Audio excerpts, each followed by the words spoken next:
Hello, magandang umaga po sa inyong lahat dyan, sa kapatiran natin dyan sa FBC of Tanay.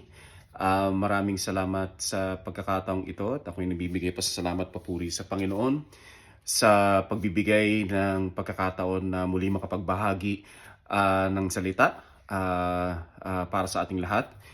At ako po ay nagagalak dahil nagkaroon na naman uli ng pagkakataong ito.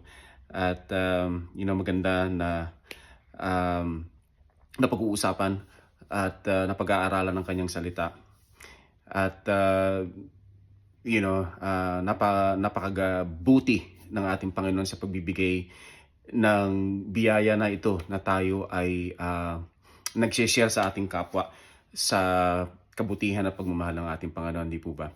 At binabati ko kayo lahat dyan, ang iba't ibang pamilya na nakikinig ngayong araw na ito, ngayong umagang ito. At sa mga kapatiran na nandiyan, hindi ko alam kung natatandaan niyo pa ako, pero um, I'm hoping kung may pagkakataon muli na makadalaw at makapag-medical mission dyan sa inyo, Lord willing siguro, kung bubuksan ng Panginoon siguro for next year. Ngayon kung hindi, mayroon pa naman mga pagkakataon na makadalaw dyan. So, kinakamusta ko kayong lahat dyan, si na Ate Prosi, ang leadership ng FBC Tanay, si Pastor Midel nandito pa sa Amerika at kasama ang kanyang mga mahal sa buhay.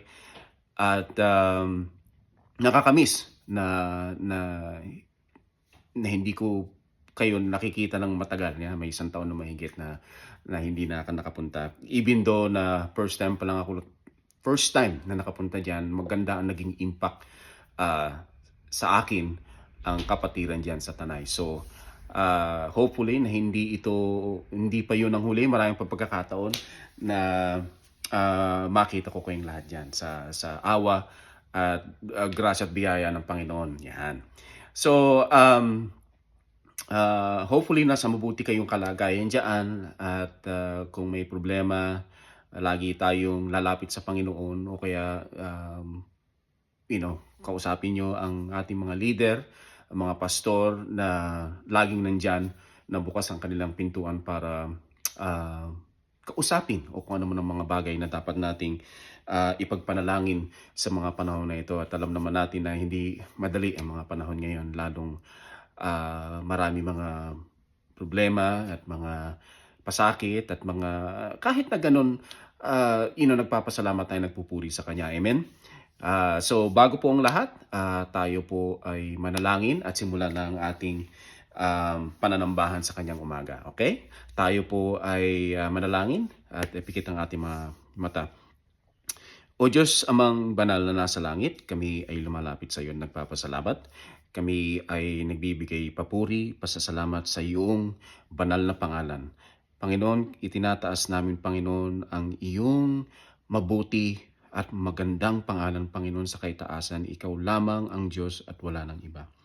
O Diyos, kami ay lumalapit sa iyo upang dalhin sa iyo, Panginoon, ang lahat ng papuri, Panginoon, na ikaw lamang at wala nang iba. Salamat po, O Diyos, sa paglalang mo sa aming lahat. Salamat sa ibinigay mong buhay sa amin. Ang aming pamumuhay, ang aming pamilya, ang aming hanap buhay, ang aming mga anak, ang simbahan na ito, kami ay nagpapasalamat sa iyo. At gusto rin namin, Panginoon, itaas ang aming pasasalamat para kay Hesukristo na aming tagapagligtas.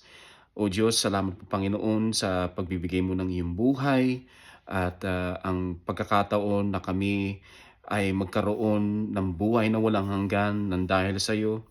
Ikaw ang nagbigay ng daan, ikaw ang naging katotohanan, at ikaw lamang ang magiging daan patungo sa Diyos Ama magpakailanman. Salamat, Panginoon, sa pagbibigay mo ng iyong buhay, ang iyong sinakripisyo, Panginoon, ang iyong katawan, ang iyong dugo, ang iyong pagmamahal, at ang kapatawaran ng lahat ng aming kasalanan, O Diyos. Kami ay nagagalak, Panginoon, dahil ginawa mo ang lahat ng ito, Panginoon, kahit na kami ay punong-puno ng kasalanan. Yung iba naging sukdulan, ang mga problema at kasamaan, Panginoon, pero pinatawad mo kami at binigay mo, Panginoon, ang iyong buhay para sa ikaliligtas ng buong sanlibutan. Salamat po, O Diyos. At bago pong lahat, Panginoon, kami ay lumalapit upang humingi rin ng tawad sa aming mga kasalanan. O Diyos, patawarin mo kami, Panginoon, sa aming mga kasalanan, sa aming mga nagawa, sa aming mga nasabi, sa aming mga kinilos, sa aming mga nakita, mga bagay na nasabi namin sa aming kapwa, o kami ay nakapanakit, o maraming bagay na maaring kami, Panginoon, ay nagkulang, Panginoon, sa iyo. Humihingi kami ng tawad, O Diyos. Linisin mo nawa, Panginoon, ang aming puso't isipan, Panginoon, nang sa gayon ang aming pagbibigay papurit, pasasalamat, Panginoon, ay makatotohanan, Panginoon. At nawa, Panginoon, kung meron pa kami mga kasalanan na itinatago, na hindi pa namin maaring nasasabi, Panginoon, sa iyo, naway at may hingi namin ng tawad, Panginoon, sa iyo, Lord God, dahil mahalaga sa iyo na maging tunay at bukal sa aming kalooban, Panginoon, ang pagsamba na wala kaming bagay na itinatago, Panginoon. Patawarin mo kami, O Diyos, sa aming mga pagkakasala, Panginoon. At ngayon, kami nagpapasalamat muli sa pagkakataon na kami nagtipon-tipon. Dalangin po namin, Panginoon, ang iyong basbas sa aming pag-aaralan ngayong umaga. Dalangin po namin, Panginoon, na lukuban mo kami, Panginoon, ng iyong banal na Espiritu. Turuan mo kami na kami ay makaunawa, Panginoon, dahil ikaw lamang ang pwedeng magbukas ng aming puso at isipan sa pag-aaral, Panginoon, ng iyong salita. Naway gabayan mo ang bawat isa sa aming pamilya, sa aming asawa at mga anak, sa aming pang-araw-araw na pamumuhay. Ingatan mo kami sa aming pamumuhay dito, at nang sa ganon, Panginoon, na mamuhay kami ng mapayapa at maaring ibahagi rin namin, Panginoon, ang mabuting balita sa aming kapwa, nang sa ganon, Panginoon, hindi lang kami ang nakakatanggap, kundi may babahagi rin namin, Panginoon, ang iyong pagmamahal sa mga taong hindi pa nakakakilala sa iyo. O Diyos, ibinabalik namin, Panginoon, ang pasasalamat, papuri, Panginoon, sa iyong pangalan. Muli at tinataas namin ang iyong mapagpalang kamay, Panginoon. Kami ay nagagalak at kami ay tinawag mong mga anak, at iniligtas mo kami sa pamamagitan ni Jesucristo. Ang lahat ng ito binabalik po namin sa matamis na pangalan ni Jesus. Amen. Amen. Amen. So, kakatuwa. Itong nakaraang linggo, nasabi nga sa akin na for the whole month, ang naging paksa ng pag-aaral nung nakaraang buwan ng Hunyo ay tungkol sa giving, pagbibigay, ang forgiveness, which means yung kapatawaran, at yung servant heart. So, sa buwan na ito, sa buwan ng Hulyo na kaagad, ang bilis na. Bukas makalawa, August, Setyembre, malapit na. Bare months na naman. Malapit na naman yung ating magpapasko. Pero sa ngayon, ay mananatili muna tayo dito sa buwan na ito. Huwag muna tayong magmadali. Pero nakakamiss, di ba? Kasi pagdating ng bare months, yan, manaririnig natin si Jose Marichan. Yan, mga ganyan. So, ibabalik ko yung nasabi ko nga, yung naging paksa nyo na nakaraang buwan. At nakakatuwa nga dahil patuloy na ibinibigay sa atin yung mga dapat nating pag-aralan sa ating pamumuhay bilang mga Kristiyano, di po ba? So sa buwan na ito po ang I believe ito yung buwan na sinabi sa akin na this will be yung attitude of the heart, kundi ito yung kondisyon o yung ugali ng isang taong mananampalataya sa kanya na manggagaling sa puso. Okay? So ngayong umaga ang ating topic. By the way, mayroon po akong PowerPoint na pinadala sa inyo. Sundan na lang po natin yung sasabihin, at isunod na lang po yung aking sasabihin para doon sa PowerPoint. Okay, salamat po. Nasaan na ako? So ngayong umaga, ang topic po natin ngayon, dahil nga it's about the attitude of the believer's heart, ang paksa po natin ngayong umaga is about fear of the Lord. Fear of the Lord. Sa Tagalog, ang pagkatakot sa Diyos. Okay? Ito po ay isang saloobin ng puso ng isang mananampalataya. Ulitin ko po, okay? Ang topic po natin, ang paksa natin ngayong umaga ay ang pagkatakot sa Diyos, o sa English, fear of the Lord. Ito po ay isang saloobin ng puso ng isang mananampalataya. Yan. Okay. So, itong mga nakarang araw, pinag-aaralan ko yung tamang Tagalog, kasi nga naman yung ibang mga Tagalog sa Biblia medyo may kalaliman ng konti. Pero mabuti na rin yung nagagamit natin yung wastong salita para mas madali nating maunawaan, hindi po ba? So mas maganda, tsaka mas madali paging sarili nating salita ng Tagalog. Okay? So sa ating pagbabasa, ang ating verses o ang ating mga bersikulo na ating babasahin ngayong umaga sa ating pong slide ay magsisimula sa Psalms o sa libro ng Salmo 112 verse 1. Okay? Psalm 112 verse 1 o sa Tagalog, ang Salmo 112 versikulo 1. Okay? Dalawa po ang ating verse ngayong umaga. Okay? Yung una, Psalm 112 verse 1, at pangalawa, yung pong Psalms, ganun din sa same na libro, Psalm 34 verse 9. Okay? At ito po ay hango sa Tagalog Contemporary Bible Translation. Okay? Tagalog Contemporary Bible Translation. Okay? Ito yung Tagalog version na gagamitin natin ngayong umaga. Okay? So, babasahin ko po. At kung nandyan po sa PowerPoint, babasahin na lang po natin. So, kung ano po yung nandun sa PowerPoint, yun din po ang babasahin ko dito sa aking kopya para tayo ay sabay-sabay. Okay?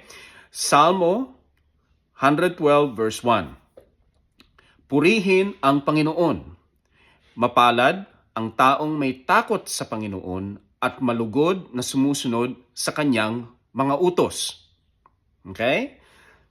Tapos, yung sumunod ay Salmo 34 verse 9. Okay? Sabi dito, kayong mga hinirang ng Panginoon, matakot kayo sa Kanya. Dahil ang may takot sa Kanya ay hindi kukulangin sa lahat ng pangangailangan. Basan nawa ng Panginoon ang mga salitang binasa natin ngayong umaga. Purihin siya, purihin siya. Yan, salamat po. At nung pinag-aaralan ko ito at binabasa, napakahalaga dahil nga doon sa paksa ng attitude of the heart o yung saloobin ng puso natin na dapat na pag-aralan natin kung ano ba ang ibig sabihin ng fear of the Lord o ano yung pagkatakot sa Panginoon. At maya-maya, unti-unti nating pag-aralan kung ano ba talaga yung pagkatakot sa Panginoon. Para bang, teka muna, anong ibig sabihin nun? Ba't para bang nakakatakot ata? Pero hindi yun ang ating pero mayroon pa rin dapat tayong katakutan sa Kanya kasi napakahalaga nun. So, ang layunin po natin sa pag-aaral nito ngayong umaga, na matulungan tayo mga Kristiyano, tayo mga mananampalataya, na maunawaan ang pagkatakot sa Diyos. Okay? Para maunawaan natin kung ano ba talagang ibig sabihin nun. At gagamitin natin ang salita ng Panginoon para mas maging maliwanag at mas maging may sasabihin ko na maging ayon sa kanyang sinabi sa Biblia. Okay? Inulit ko lang. Okay? At yun nga, dahil ito ay mahalagang pag-aaral at maganda rin na pag-aralan natin ito para sa ikauugali natin patungkol sa Panginoon. Dapat ito ay maging ugali ng ating puso patungkol para sa Kanya. Okay. So, ang haba ng introduction, pero mabuti na rin na maisalaysay sa inyo kung ano yung magandang layunin. So, ang layunin muli ay para maunawaan natin kung ano ba talagang ibig sabihin ng pagkatakot sa Diyos. Okay? So, magsimula na po tayo. So, sa ating panimula, mayroon dalawang bagay na dapat nating isipin at unawain habang tayo ay nag-aaral ng salitang ito. Okay? Unang-una, yung attitude of the heart. Okay? Attitude of the heart. Sa Tagalog, ang saloobiin ng puso. Okay? So, ano ba ang ibig sabihin nun? Attitude of the heart. So, ang saloobiin ng puso natin bilang isang mananampalataya ay isa sa mahalagang bagay na naging tema sa buong Biblia. Napakahalaga na ang puso ng isang tao ay naging sentro ng ating pananampalataya kasi pag tayo ay naniniwala sa isang bagay, inilalagay natin siya sa loob ng ating puso at inilalagay natin siya sa ating isipan kasi alam natin na mahalaga ang bagay na yon. Okay? So, pag tayo patungkol sa Panginoon at pinag-aaralan natin siya, dapat na mailagay natin siya sa ating puso, mailagay natin siya sa ating isipan at manatili doon. Hindi lang natin siya ilalagay doon, kundi mananatili doon habang tayo ay nabubuhay sa ating pananampalataya at sa pamumuhay natin. So, isa ito naging mahalagang tema sa Biblia kasi ang puso ng tao ay minsan nasa malamig, nasa mainit, minsan ang puso natin, sa lawahan tayo minsan, mayroong mga bagay na, okay, gusto ko yan, tapos bukas sa makalawa, ayaw mo na, yung mga ganung bagay. So, napakahalaga ng puso natin, kaya dapat nating pag-aralan ng maigi kung paano natin matututunan sa ating pamumuhay kung bakit tayo kailangan magkaroon ng takot sa Diyos. Okay? So, kung kayo ay may Biblia, dapat meron tayong Biblia na dala. Okay? Babasahin ko lang po sa inyo. Hindi ko lang kung nilagay ko sa PowerPoint,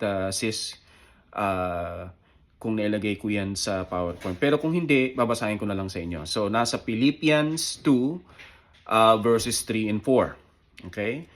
Habang binubuksan niyo po ang inyong Biblia, ulitin ko po. Ang verse na ito ay nasa Philippians 2, Kapitulo 2, versikulo 3 hanggang 4. Okay? Sabi po doon, huwag kayong gumawa ng anumang bagay dahil sa makasariling hangarin o sa paghahangad na maitaas ang sarili.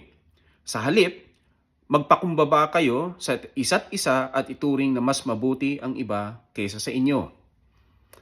Huwag lang ang sarili niyong kapakanan ang isipin ninyo, kundi ang kapakanan din ng iba.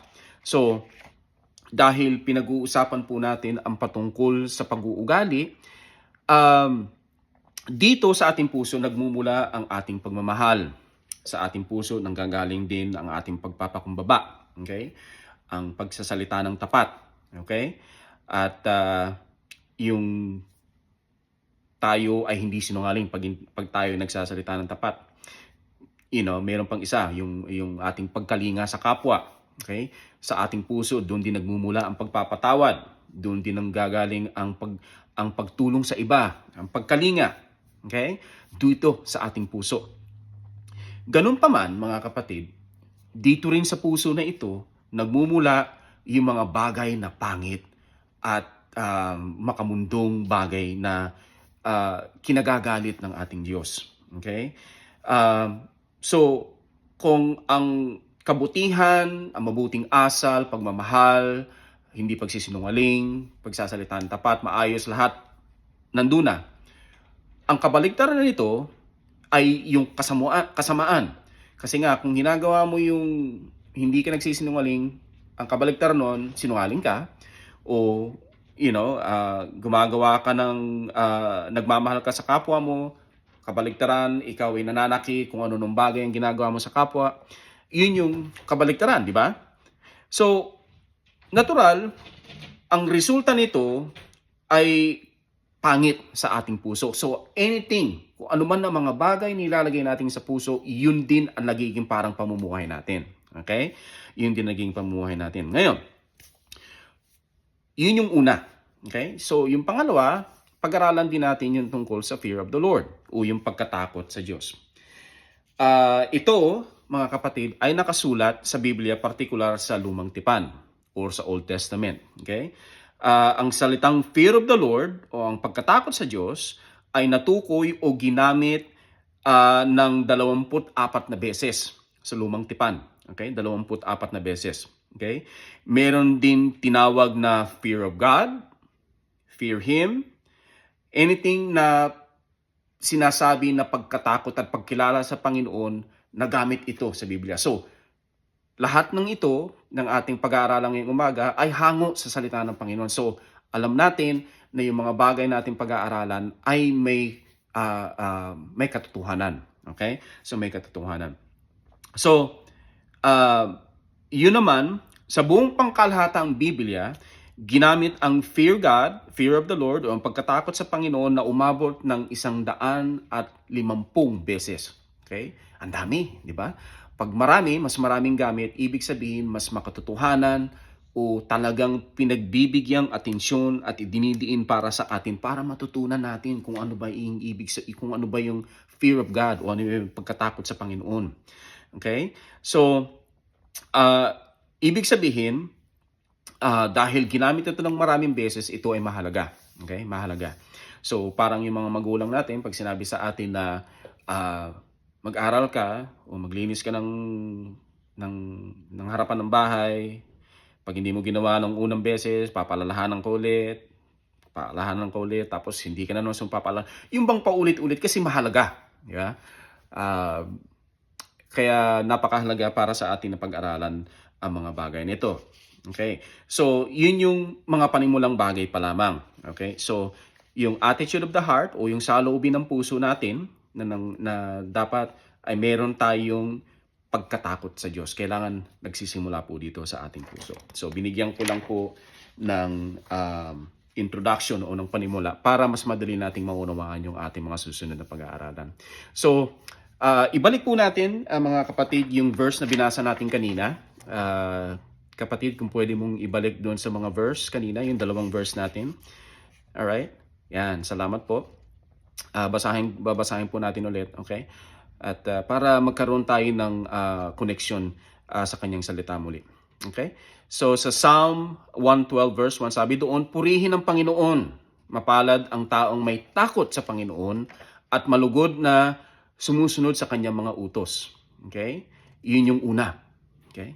Pangalawa, sabi sa Psalm 34 verse 9, kayong mga hinirang ng Panginoon. Okay? Matakot kayo sa Kanya dahil ang may takot sa Kanya ay hindi kukulangin sa lahat ng pangangailangan. Okay. So, ang ganda ng mensahe ng Kanyang salita. Napakaganda kasi may kapangyarihan doon sa salitang yun. Ang sabi doon na mayroong pagpapala na nagmumula sa pagkatakot sa Diyos. Okay.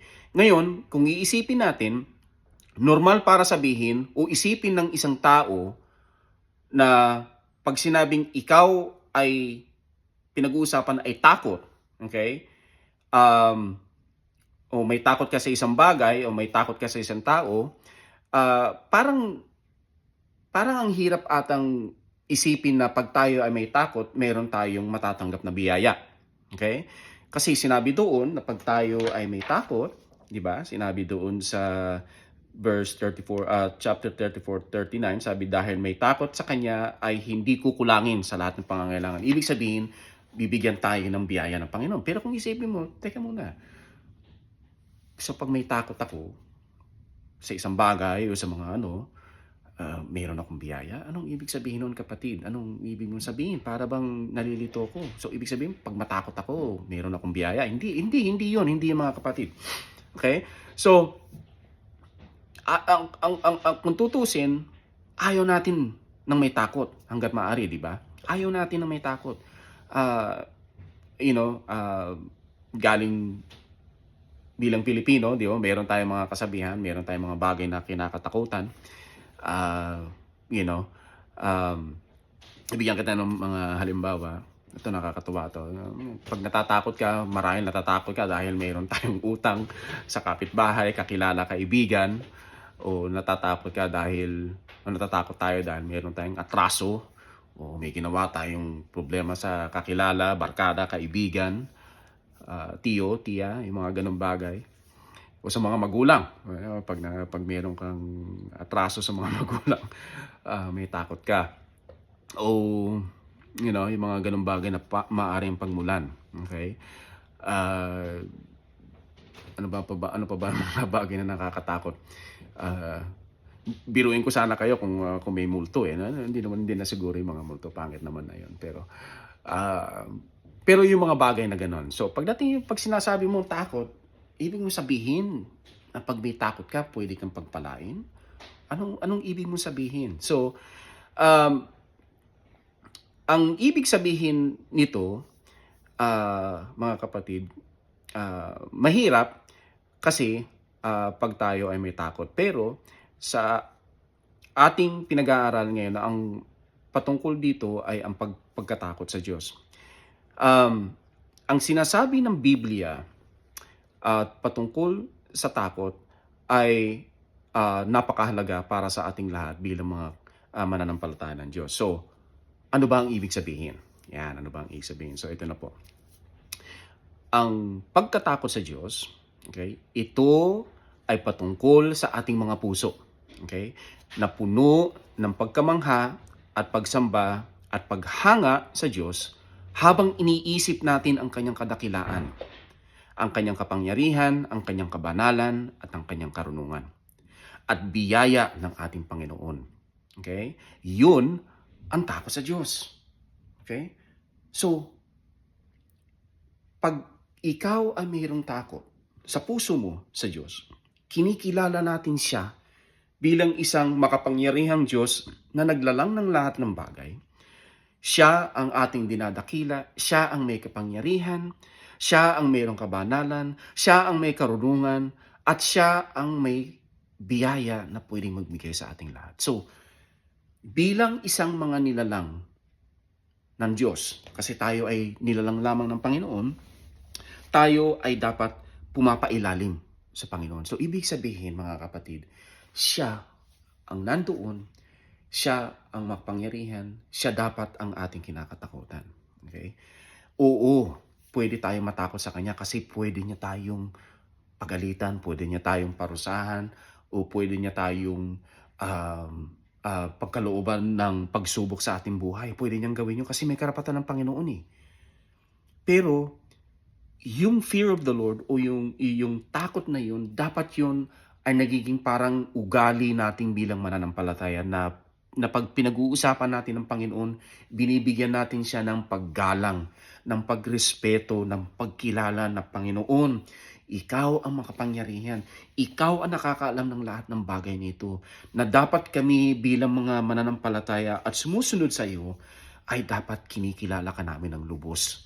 Yan ang ibig kong gustong ipahayag sa inyo mga kapatid, na dapat ito ay magiging laman ng ating puso. Sa buwan ng Hulyo, sa pag-aaral ngayong buwan na ito ay ang mga alituntunin, mga dapat nating pag-aralan.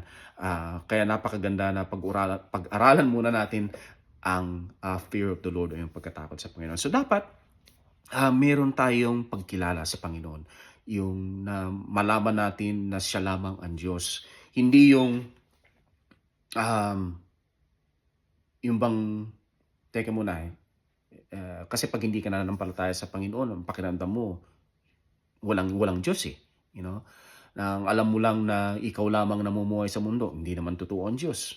Hindi naman siya nakikinig sa akin. Bakit pa ako lalapit sa Kanya? Yung mga ganung bagay.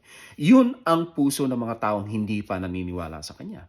Pero ikaw at ako, na merong pagkilala sa Kanya, nang dahil kay Hesukristo, nagkaroon tayo ng tulay, nagkaroon tayo ng daan patungo dahil ni Hesukristo, kinikilala natin ng Panginoon. So dapat ang ugali ng puso natin ay may pagkilala sa Kanya, pagrespeto, pagtugon sa Kanyang kapangyarihan, sa Kanyang kabanalan, sa Kanyang karunungan na siya lamang ang Diyos at wala nang iba. Yun yung takot. Okay? So, sa English, it's about your heart being filled with awe and adoration and wonder as you consider the majesty, the power, the holiness, and the wisdom and the grace of our Lord. Yan, in English ko lang para meron tayong konting karagdagan doon. Pero mabuti na rin na malaman natin kung ano ba talagang ibig sabihin. So sana naintindihan niyo 'yun, okay? Kasi, bibigkasin natin yung mga susunod na mga talata, ah, particularly sa mga verses na babasahin natin ngayong umagang ito. So, ah, um, mas maganda na, alamin natin kung ano ang sinasabi ng banal na kasulatan patungkol dito. So, kung maaari ituloy po natin sa susunod na slide, at kung kayo ay may Biblia, buksan po ninyo ang mga Biblia sa Deuteronomy, 8:6. Dalawang, verse ang babasahin po natin at, pag-aaralan. Ano ba talaga ay yung mga karagdagan nating, kaalaman para maintindihan natin ang lubusan ang patungkol sa fear of the Lord. Okay? Deuteronomy 8:6, okay? At Deuteronomy 5:29. Sabi po doon, kaya sundin niyo ang mga utos ng Panginoon ng inyong Diyos. Mamuhay kayo ayon sa kanyang pamamaraan at igalang niyo siya.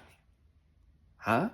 'Di ba? Yun ang sabi, maliwanag yun. Hindi ko sinabi yun, sinabi ng Panginoon. Okay? Sinabi rin ng Biblia na kaya't sundin ninyo ang mga utos ng Panginoon ng inyong Diyos. Mamuhay kayo o mamuhay tayo ayon sa kanyang pamamaraan at igalang niyo siya. Yan. So, mamuhay tayo ng karapat-dapat sa kagustuhan niya at, igalang natin siya. Kilalanin natin siya na siya lamang ang Diyos at wala ng iba. So, sabi doon sa English, fear of the Lord is a sign of reverence and respect. Okay?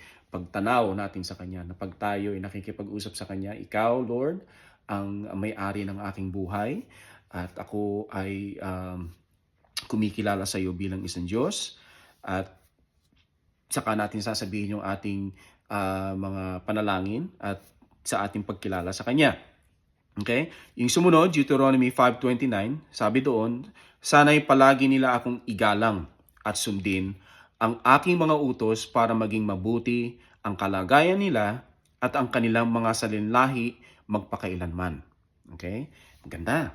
Sabi niyan, sana'y palagi akong igalang at sundin, ng aking mga utos. Sinabi ng Panginoon sa mga Israelita na gusto niya na ang mga anak niya, ang mga kumikilala sa Kanya, ay susunod sa Kanya.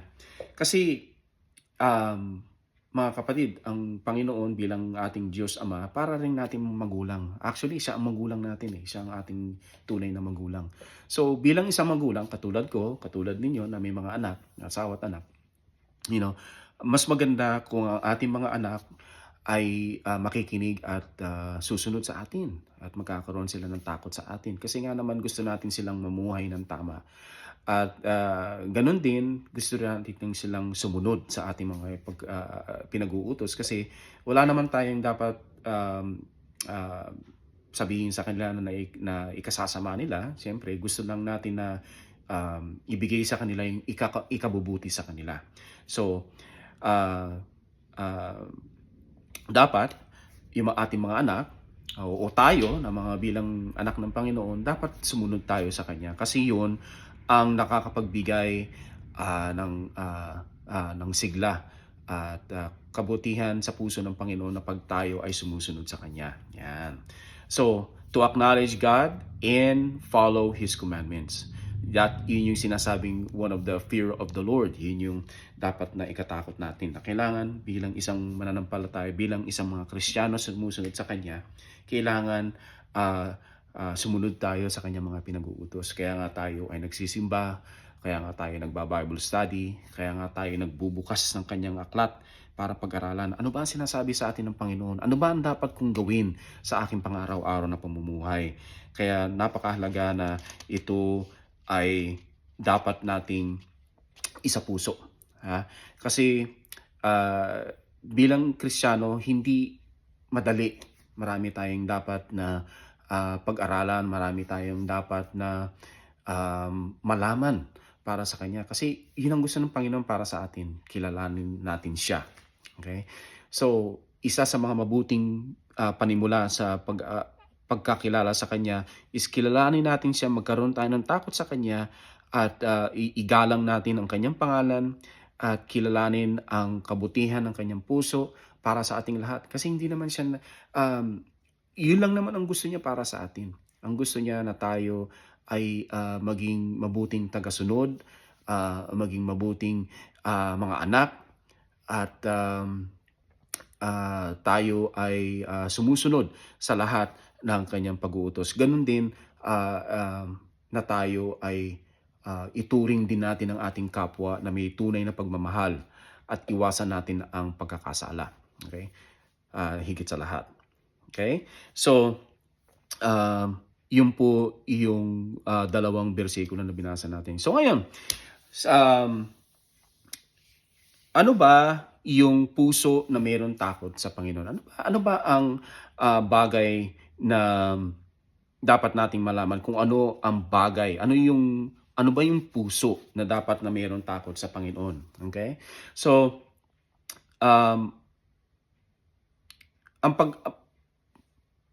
paano ba natin magagawa na magkaroon tayo ng puso na mayroon takot sa Panginoon?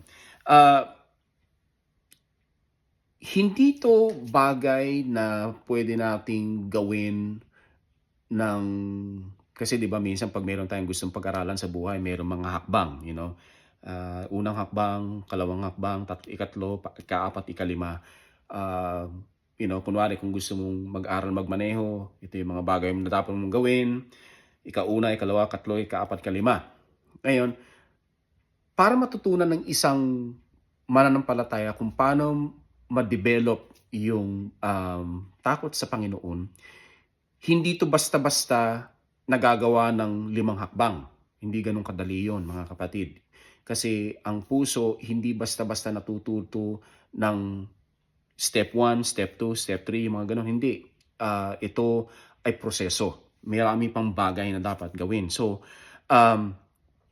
hindi basta-basta ang puso natututunan ng 1-2 beses lang. Maraming pagkakataon para natin matutunan. So, ang takot sa Panginoon ay nagmumula sa bukal na kalooban ng puso ng isang mananampalataya. Kailangan maging handa ang isang mananampalataya sa pag-ibig sa Panginoon. Kaya dapat, sabi ko nga, ito ay isang proseso. Ibig sabihin, hindi lang dahil napakinggan ko ngayong araw na ito, hindi lang nag-Bible study ako nung Martes, o umatin ako ng prayer meeting, o pinuntahan ako sa bahay, binisita ako, o tinawagan ako ni kapatid upang ibahagi muli ang salita. Hindi yon. Ang ibig ko po sabihin, mga kapatid, parang relasyon. Okay? Hindi lang ito nangyayari ng kada linggo, kada Martes, Miyerkules, Huwebes. No. Dapat ito ay palagiang pag-uugali ng ating puso. Kasi parang, di ba ang relasyon, hindi lang, di ba ang relasyon pag tayo ay nanligaw, ha? Pag tayo nanligaw, hindi lang 1 buwan o 2 buwan, 3 buwan. Yung iba, inaabot ng taon bago sila tuluyang ibinigay yung kanilang matamis na oo. Ha? Minsan, naabot ako ng 2 taon bago ko sinagot ng aking asawa. At pagkatapos nun, syempre, naging kami na, yung relasyon namin naging mas matibay. So, ganun din. Okay? Ganun din dapat sa Panginoon. Hindi lang dahil natutunan natin ngayon, kapatid, napag-aralan namin yan tungkol, hindi yun eh. Ang relasyon ay matagal na proseso. Okay? Pero, ang lahat ng yon, mga kapatid, nagsisimula dito sa pusong ito. Kung ang puso natin ay tunay at tapat sa Kanya, the more or mas maraming pagkakataon na minamahal natin siya, pinag-aaralan, nananalangin sa Kanya, mas lalo tayong napapalapit sa Kanya. Mas lalong nade-develop yung pagkatakot sa Panginoon. Yan ang gusto ko pong ibahagi sa inyo. So, sino ba ang may takot sa Diyos? Okay? Sino ba ang may takot sa Diyos? Di ba? Dapat tayo. Yan.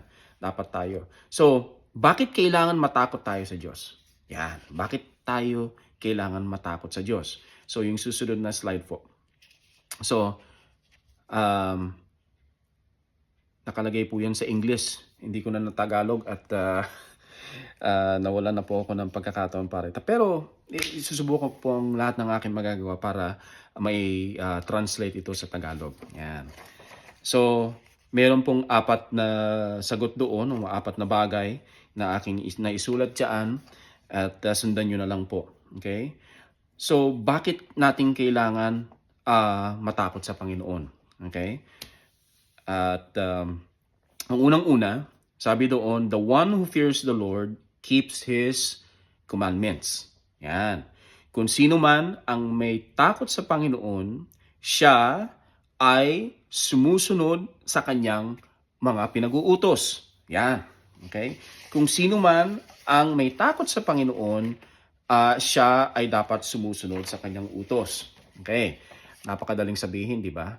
Kasi tulad niyan, pag sinabi ni Lord na huwag tayong magsinungaling, bukas makalawa, mayroon naman tayong ginawa.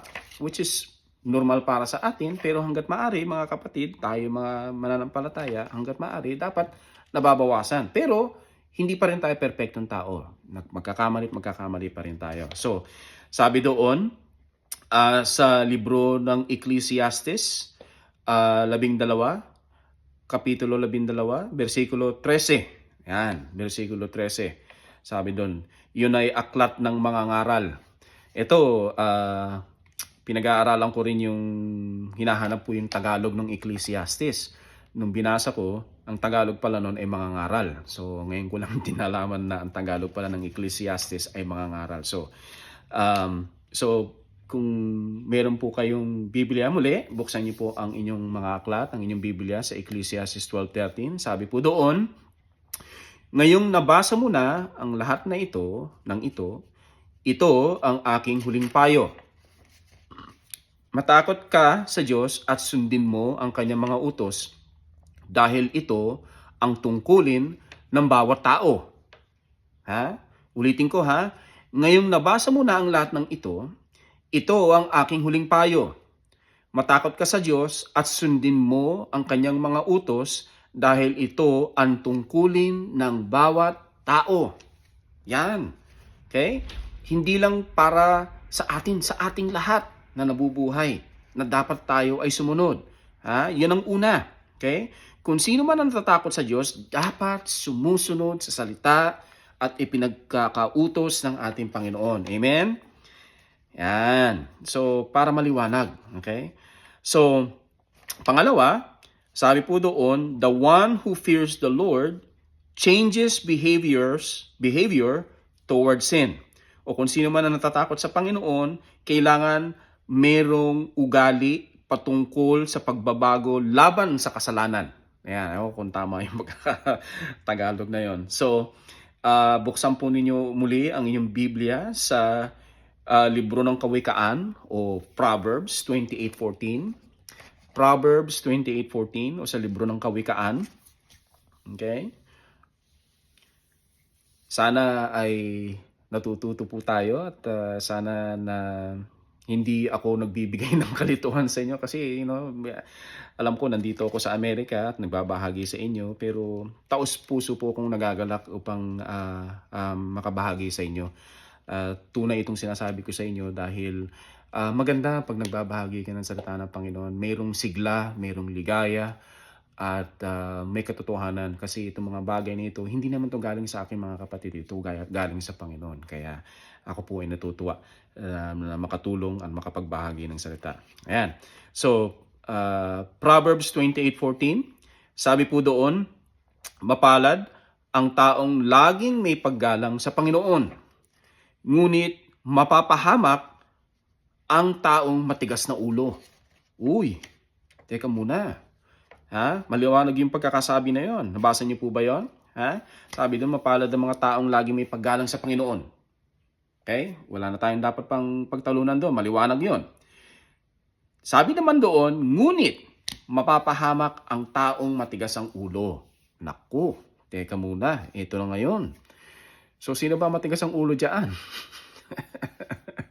Itataas ko ng aking kamay. Yan. Kasi matigas din ang ulo ko eh. Yan. Lagi ako napapalo noon. Yan. So, ano sabihin ko? So, may paggalang. Kung tayo mapalad ang mga taong laging sumusunod sa may paggalang sa Panginoon. So, mapapahamak, ibig sabihin magkakaroon ng problema. Okay? So, dapat kailangan teka muna Lord, ayoko nang gawin ito. Mapapahamak ako nito. Kailangan meron tayong takot sa Panginoon pag gagawa tayo ng mga alanganing bagay sa ating buhay. Kailangan isipin natin mabuti. Ito ba ay magbibigay ah, saya sa akin? O ito ba ay napipilitan akong gumawa ng bagay na ito? O ito ay magiging sanhi na magiging problema sa akin sa panginaharap? Yan. So, kasi ayaw natin tayo mapahamak. Oh, 'di ba? Pag sinabi naman doon, maliwanag, 'di ba? Pag matigas tayong ulo, mapapahamak tayo. So, 'yan, para alam natin na hindi lang basta nanggaling yan sa mga magulang, nanggaling yan sa salita ng Panginoon, ha? So, mabuti na malaman natin 'yan. Okay. So, ikatlo, sabi doon, the one who fears the Lord, ha, recognizes His power and creation. Ayan. The one who fears the Lord recognizes His power and creation. Kung sino man ang taong may takot sa Kanya ay kumikilala sa Kanyang kapangyarihan at sa Kanyang kagalingan. Okay? Sa Kanyang lakas. Okay? Balik tayo sa kawikaan, sa Proverbs 1:7. Anong sabi doon? Proverbs 1:7. Okay? Ang pagkatakot sa Panginoon na may paggalang ang simula ng karunungan. Ha? Simula ng karunungan. Ngunit sa hangal, walang halaga ang karunungan at ayaw niyang maturuan upang maituwid ang kanyang pag-uugali. Yan. So, ibig sabihin po doon na pag tayo ay may takot sa Kanya, yun ay pinagmumulan ng ating karunungan. The fear of the Lord is the beginning of all wisdom. Ayan. So, pag may takot tayo, may pagkilala, at pagrespeto, paggalang sa Kanyang pangalan, kinikilala natin siya, doon binibigyan tayo ng Panginoon ng karunungan kasi alam niya na tayo na sumusunod sa Kanya ay pinagkakalooban ng tamang karunungan para sa ating ikapamumuhay. Kung naalala nyo, nung tayo ay hindi pa kumikilala sa Panginoon, tayo ay nabubuhay sa kadiliman, gumagawa tayo ng mga bagay na pangit at masama, kinasasakit ng ugali, kinasasakit ng damdamin ng ating mga magulang. Marami pang bagay kasi tayo ay nabubuhay sa kadiliman. Nangyari rin sa akin yan kasi siyempre nabuhay ako sa atin sa Pilipinas, marami akong barkada, gumawa ako ng mga bagay na kinaiinis ng aking mga magulang. At kung bakit ko ginawa yon, matigas ang ulo at suwail, pero nagbago dahil kinilala natin ang Panginoon at tinanggap natin si Jesucristo ng buong puso na siya lamang at wala ng iba.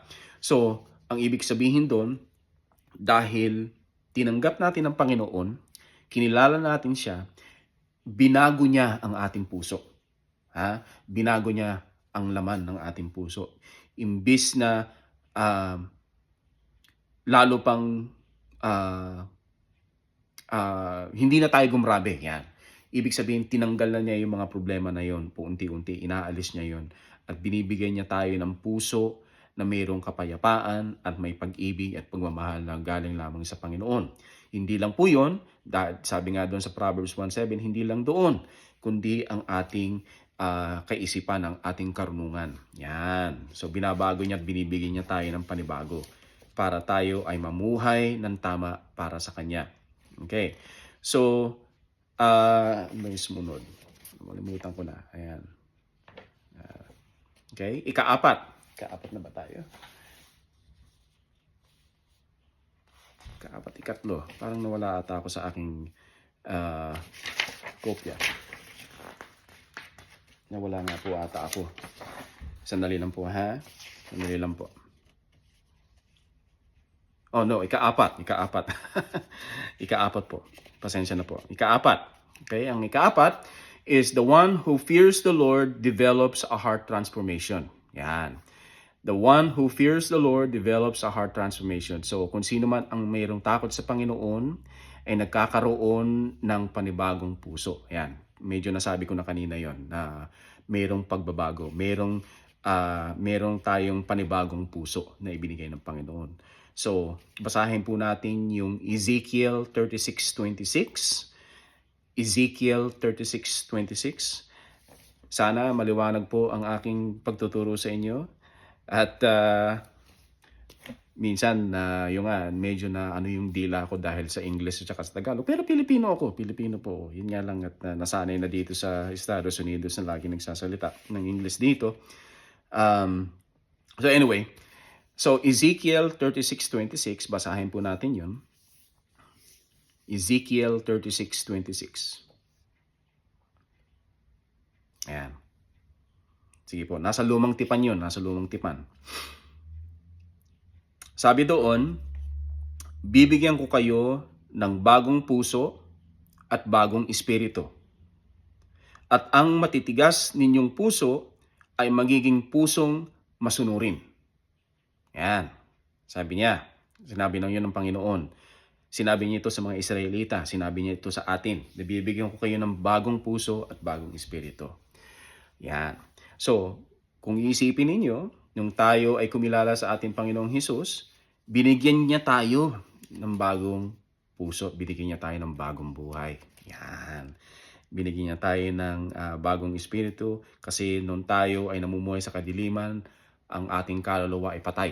Yan. Binuhay niya tayo sa kapangyarihan ni Jesus nating tagapagligtas. So, dahil binago niya tayo, binigyan niya tayo ng bagong puso. Yan, binigyan niya tayo ng bagong puso at bagong espiritu. Hango po yan sa Ezekiel 36:26.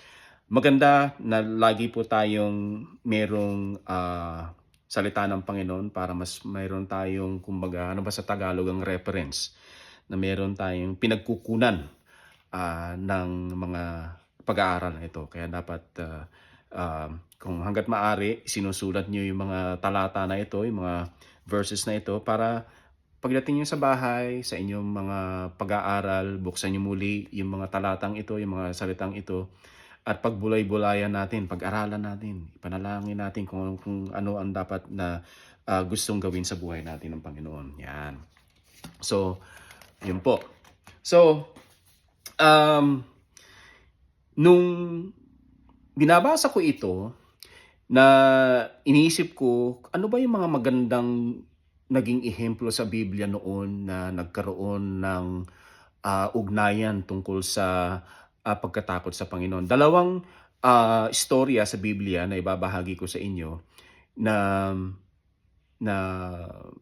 marahil narinig nyo na, nalaman nyo na, at kung hindi pa, hayaan ko na lang yung mga Bible study ninyo at pag-aralan ninyo. Pero dalawang karakter sa Biblia ang gusto kong ibahagi sa inyo. So unang-una, wala po to sa slide, okay?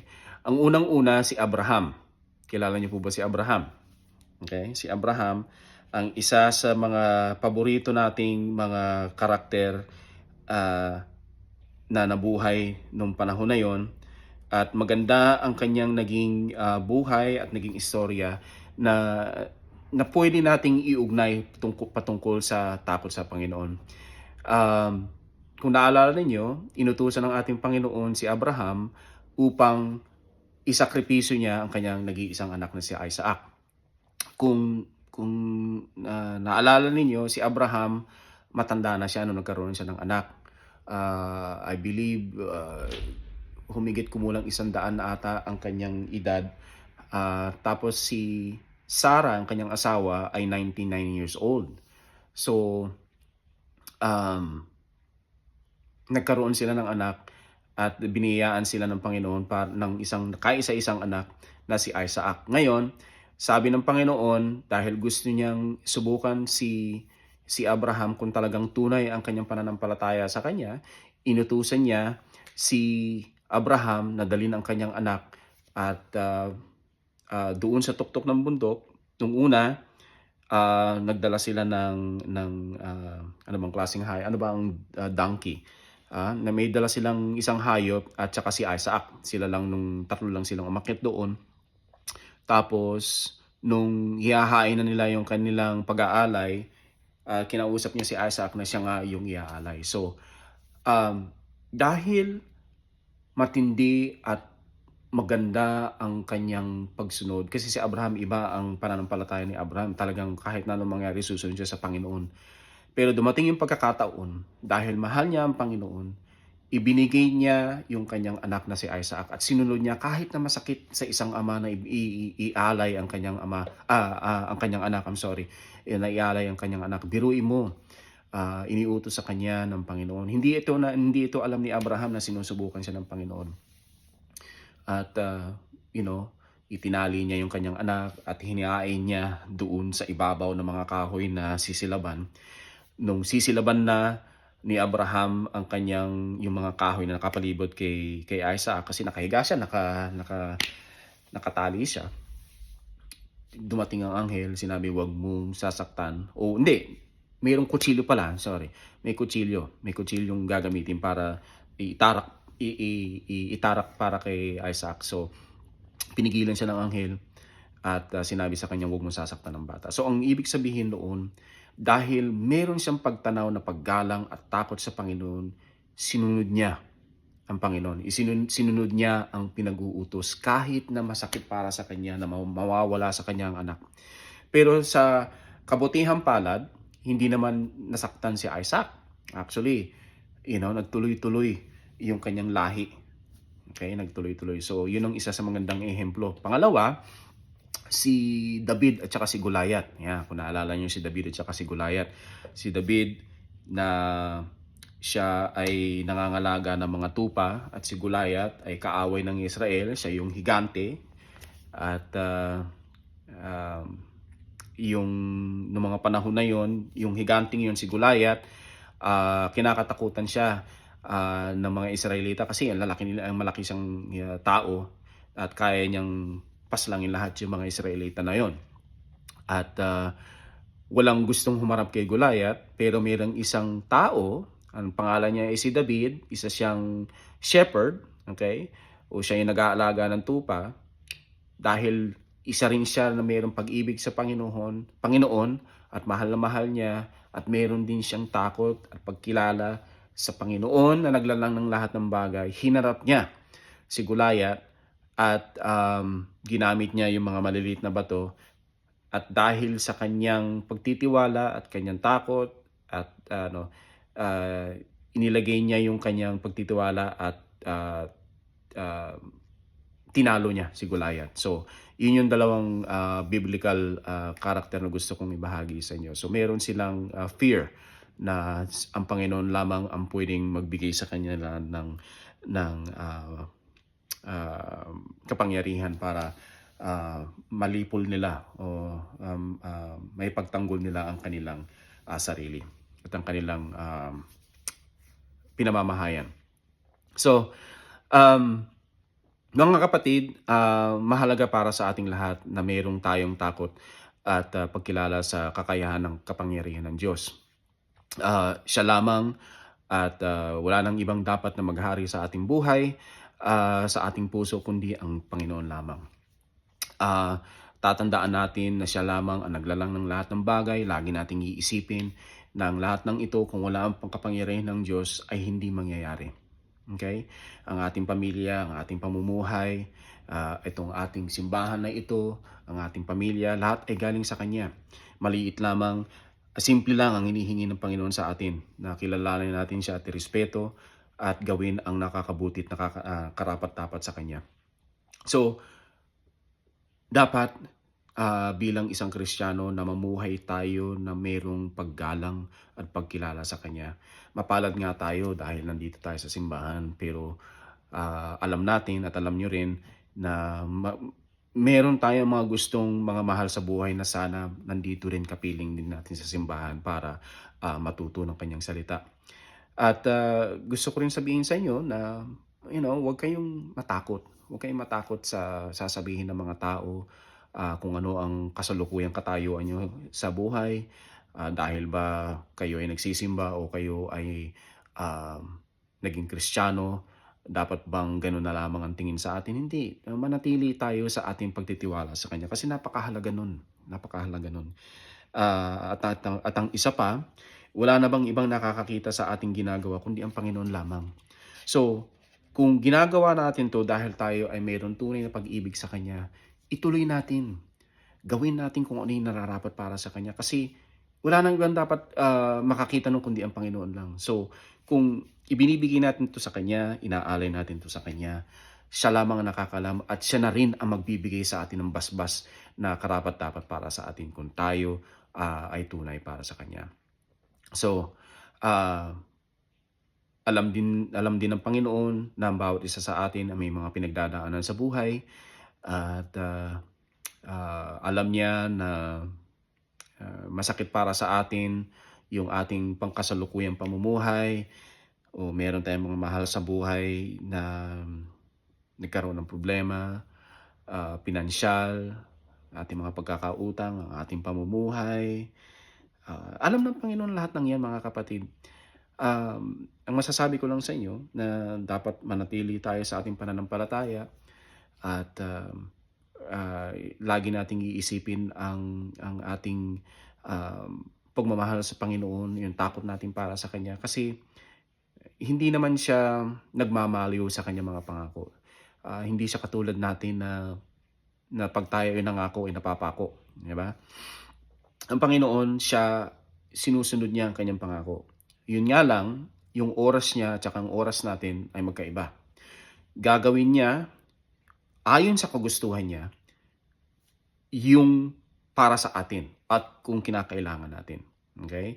Hindi dahil yung gusto mo o yung gusto ko. Hindi. Kung ano yung gusto niya para sa iyo, yun lang ang masusunod. Kasi ang nangyayari, pinapanalangin natin na gusto natin magkaroon ng magandang pamumuhay, tapos nagdasal tayo ng maraming taon, ganun pa rin ang pamumuhay natin, baka hindi yun ang gusto ng Panginoon para sa ating buhay. Baka mayroon pa siyang mas magandang gagawin para sa inyo. Kaya, ang masasabi ko lang, na patuloy lang tayo sa ating pananampalataya at pananalangin at ibibigay din niya kung ano yung nararapat para sa ating buhay. Amen? Amen. So, paano ba natin madidevelop ito? Yan. Malapit na po tayo. Paano ba natin madidevelop ang pagkatakot sa Panginoon? Hindi ko lang alam, kapatid, kung ito ay nailagay ko sa slide. Kung hindi ko man nailagay ito, siguro yung mga picture na lang. Pasensya na ha. At nakalimutan ko siguro. Kung nandiyan, let's go. Yan, tuloy lang po tayo. Kung hindi, sasabihin ko na lang po sa inyo. Okay. So, paano ba natin madedevelop ang takot sa Panginoon? Unang-una, okay? Ito, primero. Ito, napakamahalaga nito. Okay? Kung may lapis at papel kayo, isulat niyo po ito. Ito ang unang-una kung paano natin madedevelop ang pagkatakot sa Panginoon. Unang-una po ay sa pamamagitan ng pagbabasa ng Kanyang salita. Okay? Ulitin ko. Sa pamamagitan ng pagbabasa ng Kanyang salita by reading God's Word. Okay? By reading God's Word. So, sa pag-aaral at pagbabasa ng Kanyang salita, dito po natin nauunawaan ang katangian ng Panginoon, ang Kanyang kagustuhan, okay? Ang Kanyang mga pinag-uutos, ang Kanyang ugali, okay? Dito natin malalaman kung ano yung mga ayaw niya, okay? Ano ba yung gusto niya sa pag-aaral at pagbabasa ng Kanyang salita? Nasa Biblia po. Nandiyan sa inyong aklat na hinahawakan. Nandiyan sa inyong Biblia na kinaiingatan ninyo. Okay? Buksan po natin yan. Okay? Basahin, pag-aralan. Napakahalaga niyan.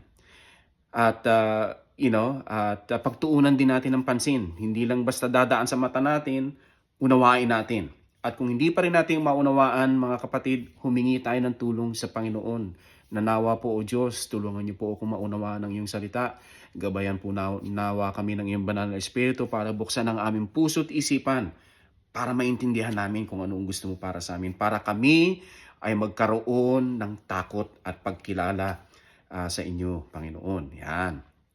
At magbigay attention tayo, tapos pagtuunan natin ng pansin. Yan ang Kanyang salita. So yan po ang unang-una.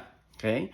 Pangalawa ay magkaroon tayo, hangaan natin ang Kanyang kapangyarihan. Hangaan natin ang Kanyang kakayaan. Okay? Anong ibig sabihin hangaan? Purihin natin siya. Yan, hangaan natin siya. Bigyan natin ng tamang parangal ang Panginoon.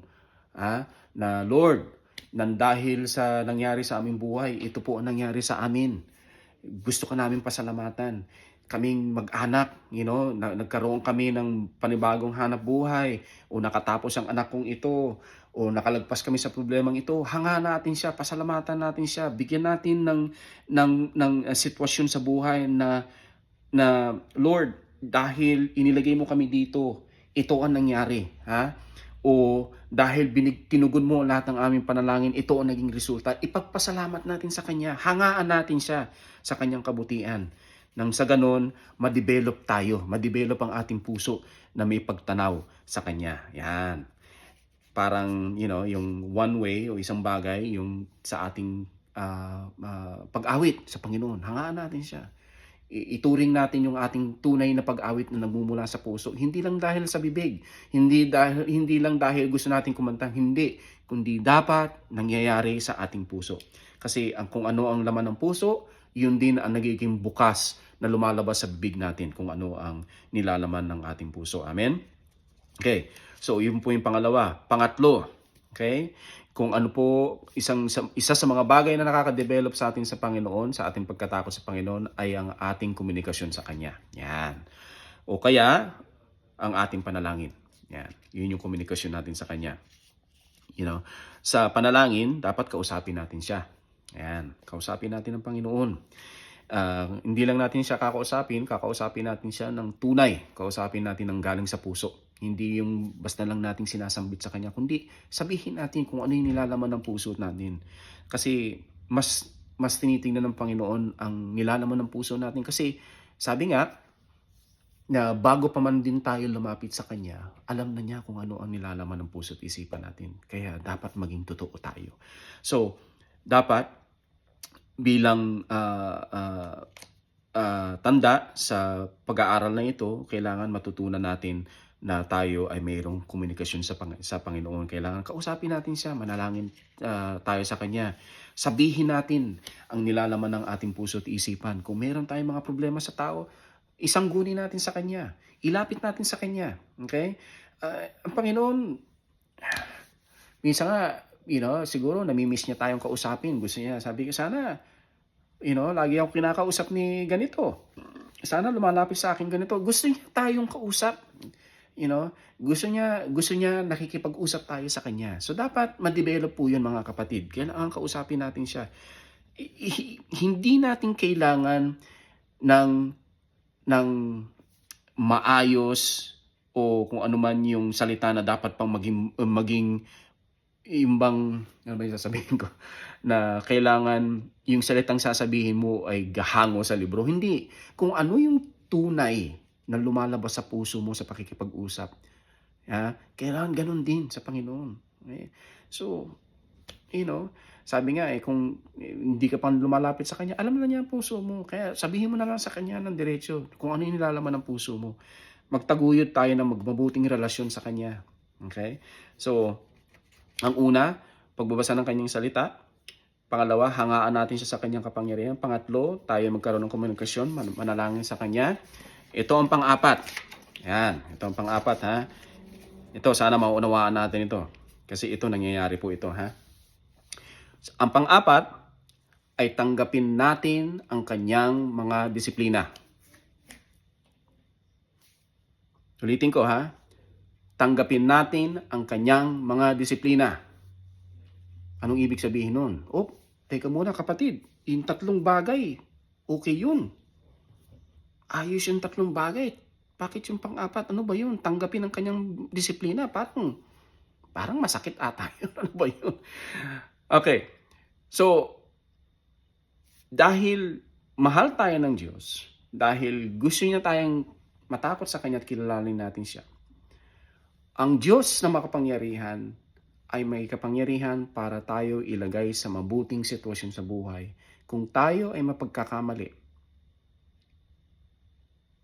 gusto niya rin tayong ituwid. Naintindihan niyo po ba? Gusto niya rin tayong ituwid. Ang ibig sabihin, lagi po natin tatandaan na tayo ay pwedeng magkasala kahit anong oras, kahit anong panahon. Kahit na tayo ay Kristiyano. Okay? Habang nandito tayo sa lupa, pwede pa rin tayo magkasala. Pero hindi yung lisensya para maging patuloy tayong gumawa ng mali. Kasi kung patuloy tayong gumagawa ng mali, baka hindi pa tayo tunay na ligtas. Kasi ang tunay na ligtas, mga kapatid, ay mayroong pagbabago. Di ba? Nasabi nga natin kanina, may transformation. May tunay na pagbabago. So, ang Panginoon bilang Ama, okay, tayo na kanyang mga anak, na pag nakikita niya ang kanyang mga anak na hindi sumusunod sa kanya at matigas ang ulo, okay, pwede niya tayong disiplinahin. Pwede niya tayong paluin. Okay? Ouch! Masakit. Aray. Okay? Pwede niya tayong subukan. Pwede niya tayong bigyan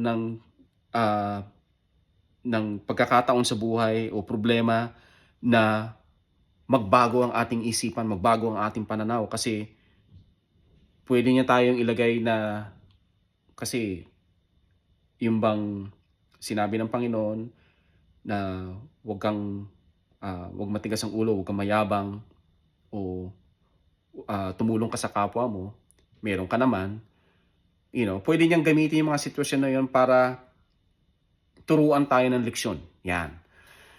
Iniisip ko kasi kung ano yung magandang ehemplo, magandang halimbawa, pero dahil sa oras, malapit na tayo matapos sa'yo kung, pwede niya tayong disiplinahin, mga kapatid. Tayo bilang mga magulang, kung ang mga anak natin matigas ang ulo, dinidisiplina natin sila, pinagagalitan natin sila, pinapalo, o kinukurot. Yun ang nangyari sa akin ng bata, napapalo, nakukurot. Pwedeng gawin ng Panginoon yun. Pero ginagawa niya yun para sa ikabubuti nating mga mananampalataya. Kasi ayan ang tunay na disiplina na pwedeng gawin sa atin ng Panginoon. Ngayon, pwede ba tayo matakot? Yan, di ba? Matatakot tayo sa Kanya. Oo, meron tayong takot sa Kanya.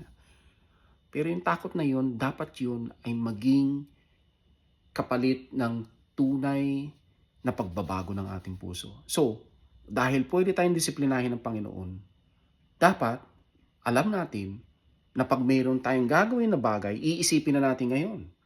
Okay? Isipin na natin ngayon na, pag kinuha ko pala yan, hindi naman akin yan. Baka magalit ng Panginoon. Di ba? Isipin natin yung mga bagay na. Ngayon, magiging conscious ka na ngayon. Di ba? Kasi nandun na ang Panginoon sa buhay mo eh. So, pag ginawa mo yung mga bagay na yun, nandun na. May pipigil na sa'yo. Nasasabihin na, kapatid, tama ba yung ginagawa mo? Mali. Sana huwag mong gawin dahil alam mo magiging problema yan. At pag sinunod mo rin, may magiging kapalit yun. Okay? Maaring palagpasin tayo ng Panginoon. O sige. Maari ha? Maari. Hindi ko ibig sabihin yun na sasabihin ng Panginoon. Nasabi ko lang po yun.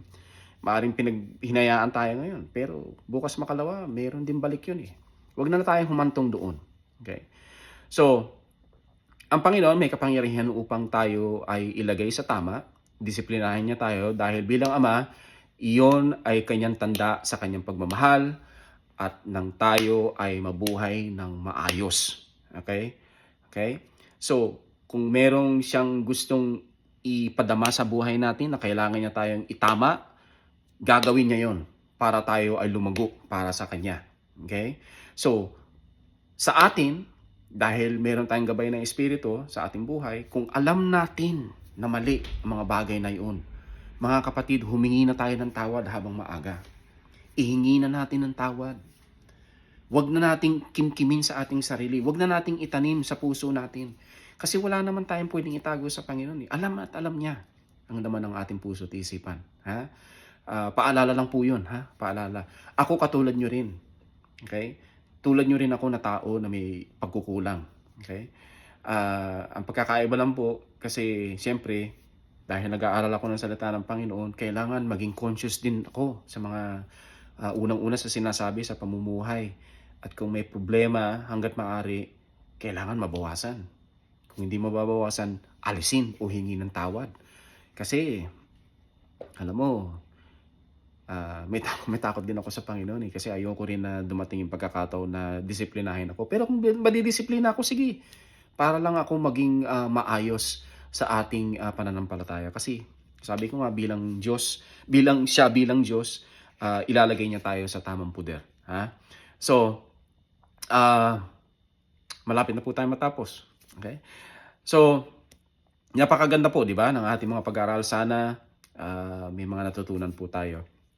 Ah, Gaya po ng sinabi ko kanina, bilang magulang, ang Diyos ay ganun din. Mas higit pa siya sa atin na gusto lang niya tayong ilagay sa maayos na pamumuhay. At sana nga po na tayo bilang mga Kristiyano ay matuto sa paghanga at pagkatakot sa Kanya. Alamin natin yung mga nararapat na sa ating buhay na nagbibigay um, ah, papuri sa kanyang buhay. Okay? So sa ating pagtatapos, ilagay po natin yung slide. Babasahin ko po itong verse na ito. Dito na po tayo magtatapos. At marahil baka gutom na kayo o meron pa kayong pupuntahan. Ito po yung verse, Psalm 139:23-24. Ito po yung Psalm 139:23-24. Sabi po doon, O Diyos, siyasatin niyo ako upang malaman niyo ang nasa puso ko. Subukin niyo ako at alamin ang aking mga iniisip. Tingnan niyo ako ay may masamang pag-uugali at patnubayan niyo po ako sa daang dapat kong tahakin magpakailanman. Purihin po ang lubos ang ating Panginoon. Yan.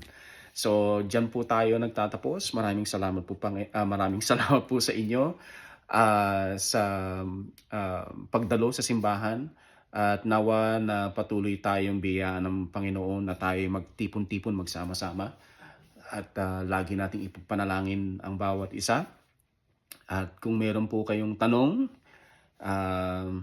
pwede niyong itanong sa akin sa pamamagitan ni Ate Prosy. Sasabihin sa akin ni Ate Prosy kung ano yung katanungan, kung meron kayong mga tanong. At kung masasagot sa Bible study, kung ano man yung mga bagay na yon, Lord willing, matugon lahat yung mga panalangin, yung mga tanong na yon. At sige, tayo po ay manalangin. O Diyos amang nasa langit, salamat Panginoon muli sa umagang ito, sa tanghaling ito. Salamat po Panginoon sa pagbibigay mo sa amin ng pagkakataon sa pag-aaral ng iyong salita. Dalangin po namin Panginoon na basbasan mo kami sa aming paghihiwalay ng isa ganoon Panginoon. Nadala namin ang mga pag-aaral na ito Panginoon sa ikabubuti at ikabubuti ng aming pamumuhay bilang mga Kristiyano at mananampalataya. Tulutan mo kami, Panginoon, ng iyong proteksyon sa aming pang-araw-araw na pamumuhay. Ingatan mo ang bawat isa sa amin sa mga susunod na araw na ito, Lord, at sa muli namin pagkakita sa susunod na linggo. Dalangin po namin, Panginoon, ang inyong biyaya para sa aming pang-araw-araw na kakainin, ang aming pangangailangan sa aming mga bayarin. Tulungan mo kami, Panginoon, na kami makaahon sa aming buhay, may itaguyod namin ang aming pamilya, Panginoon. At itinataas po namin, Panginoon, ang iyong pangalan sa kaitaasan. Ikaw ang aming dinadakila, Panginoon, magpakailanman. Ito po ang aming samod dalangin sa pangalan ni Jesus. Amen. Amen, amen, amen. Sige po, maraming pong salamat sa inyong lahat. Hanggang sa muli, ako po si Elder Vince. Nagpapasalamat sa Panginoon sa pagkakataon na makapagbahagi muli sa inyo. Salamat po, magandang araw sa inyong lahat.